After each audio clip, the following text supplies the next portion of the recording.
কাতারের রাজধানী দোহায় ফিলিস্তিনি সংগঠন হামাস নেতাদের উপর ইসরায়েলের বিমান হামলার বিষয়ে আগেভাগেই অবগত ছিল যুক্তরাষ্ট্র, এমন তথ্য নিশ্চিত করেছে হোয়াইট হাউসের এক শীর্ষ কর্মকর্তা। ব্রিটিশ সংবাদ মাধ্যম বিবিসি মঙ্গলবার এ খবর প্রকাশ করেছে। এ ঘটনায় যুক্তরাষ্ট্রের সংশ্লিষ্টতা নিয়ে নানা প্রশ্ন উঠছে, কারণ কাতার যুক্তরাষ্ট্রের গুরুত্বপূর্ণ ন্যাটো বহির্ভূত মিত্রদেশ, যেখানে প্রায় 10,000 মার্কিন সেনা মোতায়েন রয়েছে। পাশাপাশি কাতারের আকাশ প্রতিরক্ষা ব্যবস্থার নিয়ন্ত্রণও রয়েছে যুক্তরাষ্ট্রের হাতে। হোয়াইট হাউস জানিয়েছে, স্থানীয় সময় মঙ্গলবার সন্ধ্যে 6টায় প্রেস সেক্রেটারি ক্যারোলিন লেভিট সাংবাদিকদের সামনে কাতারে ইসরায়েলি হামলার বিষয়ে বিস্তারিত ব্রিফ করেছেন। এছাড়া প্রেসিডেন্ট ডোনাল্ড ট্রাম্প রাত 9:30টায় ওভাল অফিস থেকে একটি স্বাস্থ্য সংক্রান্ত ঘোষণায় স্বাক্ষর করেছেন।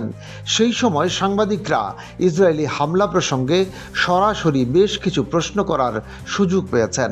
এর আগে ইসরায়েলি পার্লামেন্ট নেসেটের স্পিকার আমির ওহানা দোহায় হামলার একটি ভিডিও সামাজিক যোগাযোগ মাধ্যমে শেয়ার করেন। ভিডিওর ক্যাপশনে তিনি লেখেন, আজকের এই হামলা পুরো মধ্যপ্রাচ্যের জন্য একটি বার্তা।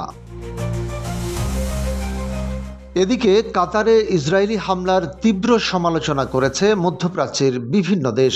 সমালোচকদের অভিযোগ, সীমান্ত অতিক্রম করে হামলা চালিয়ে আন্তর্জাতিক আইন লঙ্ঘন করছে ইসরায়েল। এতে দেশটি এক প্রকার বিশৃঙ্খল রাষ্ট্রে পরিণত হচ্ছে বলে মন্তব্য করেন তারা। কাতারের কর্মকর্তাদের বরাত দিয়ে জানা গেছে, দোহায় হামলায় 2 জন নিহত হয়েছেন। তাদের মধ্যে হিমাম আল হায়া, হামাসের গাজা শাখার নেতা খালিল আল হায়ার ছেলে।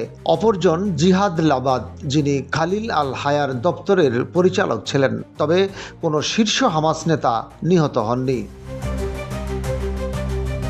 হামাসের সূত্রগুলো জানিয়েছে, হামলার সময় তাদের নেতারা যুক্তরাষ্ট্রের প্রস্তাবিত নতুন যুদ্ধবিরতি নিয়ে বৈঠকে বসেছিলেন। হামলায় তারা প্রাণে বাঁচলেও প্রাণ হারান ঘনিষ্ঠ সহযোগীরা। ইসরায়েলের পক্ষ থেকেও রয়টার্সকে নিশ্চিত করা হয়েছে, হামাসের নেতাদের লক্ষ্য করেই বিমান হামলা চালানো হয়। এর মধ্যে খালিল আল হায়াও ছিলেন অন্যতম টার্গেট। তিনি হামাসের গাজা প্রধান এবং সংগঠনটির প্রধান আলোচক হিসেবেও দায়িত্ব পালন করছেন।